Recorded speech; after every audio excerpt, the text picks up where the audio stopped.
Yeah, YouTube family and the Maverick in the space one more time. Still, the best and most credible opinion. Still, fair and fearless analysis. And you know we are going right through the Reggae Boys versus Honduras.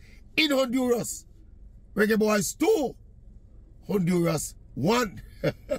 5 straight wins versus Honduras for the Reggae Boys. The last 5 times they play, Jamaica beat Honduras in football. Now this is the first win for Steve McLaren as the Reggae Boys senior coach. And obviously, them have a thing in a football where them say, an ugly win is better than a pretty defeat. And all of this now, contextually, come off of how the team played in the first game against Cuba. When the consensus was basically that the team looked better, played football better, passed around the ball better, controlled the game better, but they failed to get the result against Cuba. On the contrary now, the Reggae Boys were outpossessed. Honduras bossed the position 61% to 39%. Reggae Boys had 6 shots, 2 on target. Honduras have 19 shots, 6 on target. So all the indicators then point to Honduras dominating this game, as is the tendency for most home teams. But obviously now, Reggae Boys in the most important column, Jamaica 2, Honduras 1. So basically Steve McLaren in the first 2 games, run the whole gambit of how the team play well in a one game and never get the result. And then play probably less well in the next game in terms of the indicators where you use determine our team play. Yeah. And then get the result against Honduras. Some of the arguments say that win was basically done against the run of play. But as so football go. The Honduras are really, they were never ever, kind of clinical in front of the goal. The Honduras already is a passing team, typical Central American team. So almost all of them Central American team, expect them to outpass or outpossess a team in Jamaica, because that and the DNA of them football. Teams like Honduras now, they don't have that much quality in the final third of the field. So that is why you look on the recent record with them and Jamaica. Jamaica beat them the last 5 times we play. Now, one of the startling things to me now, watching the game, was the difference in the performance and the man who was the key player in the last game against Cuba. The man who, because of his personal performance, many Jamaican football fans and pundits are saying, yeah, we finally find a general in the midfield to settle on the football and dictate the pace and dictate the tempo and make them final third pass and add that creative element to the midfield. Casey Palmer was arguably the worst player on the field last night. That is how sports at the level, He was the best player in the game against Cuba on Friday.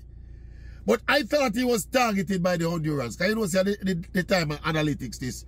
And more than likely the Hondurans watched that Cuba game and realized that Casey Palmer is the man when Jamaica run them midfield through. So every time him get the ball last night, I ill and him lose the ball and hold and him come under pressure. And at some points in the game, you see him walk around the middle of the park, almost like him hide from the football, like him don't want it. Because it looked to me like him lose some of his confidence, because he was coming under a lot of personal pressure, and then he was losing the ball when him come under that pressure there. So we think that's the one anomaly. And no, you're another anomaly now. Lowell Latimer, the man who many Jamaican fans Friday night, he said should leave them on the park. I thought that Latimer was arguably our best player in the midfield last night. You see how football go? Bobby Reid was Bobby Reid. Bobby Reid is consistently not impressive, with the ball and foot in the Jamaican midfield, Personally, I don't think Bobby Reid will play midfield for Jamaica. Yeah, because I don't feel him have the quality. He have the profile, but in terms of offensively when we get the ball, Bobby Reid don't do not with the ball. He turn over possession most of the time. Now, as I say, his attribute is that he close down very well, and in the pressing game and when we lose possession, he's very effective in how we pressure the opponents in the middle of the park. So I guess you need that kind of component. But he's so disappointing when the ball come on foot. And as we say, we never control the game because Casey Palmer was targeted. But even then, as he was targeted, He just never had a good game. But every game when he play against Cuba, getting him head hour. And he not used to them kind of focus and pressure like when the Honduras them put on him. And obviously now, he never play well. But overall, defensively, Blake was brilliant as well.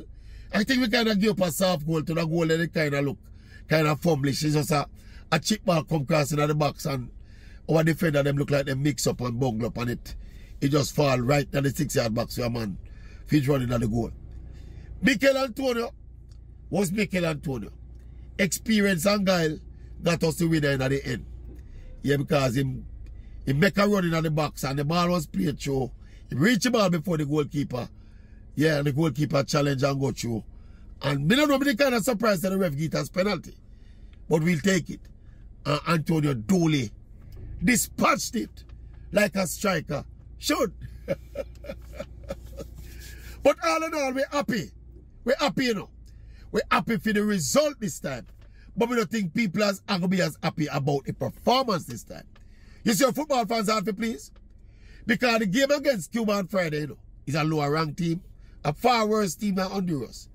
But a lot of people were so yearning to see Jamaica look like an organized football team that we were pleasantly accepting what the team put down on Friday night and know them win the game, you know. A game where them should have win easily, you know. A game where we don't expect them to win 6-0. Them draw at home.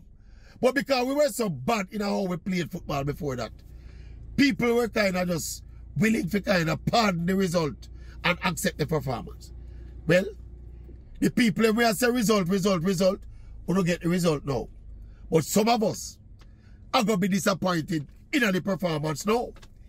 Because we were less dominant, obviously. We were less impressive in terms of the dictating the game. But we show the fight and determination. We're able to go through and still get the result. Now I put this to you now. Overall, over 2 games now. Me like what I say. Because I say 2 things over 2 games now, you know. I say 1, in the first game, our ability. For when we get the opportunity and the space, we put on the ball and play it around and knock it around. And in the second game now against Honduras, we see our capacity to concede possession, hostile environment, fight, defend, work, and persevere, and still get the result. And them kind of thing that you need to qualify for your World Cup. In terms of the coach, now we have to say a word about the coach. Because early times, you know, so we're not passing a big judgment on the coach. If we insert Kaim Dixon earlier in the piece this time, I think it was the first substitution. And I think he eventually took out Antonio, put on BOYZ. So, I don't know, in terms of his changes, I don't think we can pressure him too much this time in terms of the changes that he made. One observation though. We played with Bernard, Pinnock, left back was Bell, right back was REGGAE. That's a surprise. Something I don't personally like. I don't like see when players, one-sided players play out of position, but they might argue say it work. I mean, REGGAE is a fighter and a warrior. And obviously the coach never like how Lembisika played the last game. I think that was his worst game for Jamaica. Just happened to be the first game we played for this coach and him losing place. So all in all, everybody happy. Because an ugly win is better than a pretty defeat. But me don't know if me as a connoisseur totally happy. And I still feel we are going to need to play some better football against these, with the fight and determination, same way, you know. But along this journey, we are going to need to play some better football in these circumstances. If you're going to depend on Casey Palmer to be that guy in the midfield, he can't play like when play Friday and then go play like when play last night. Anyway, work in progress. Work in progress. That's my Maverick. Quick take on Jamaica's 2-1 win over Honduras last night.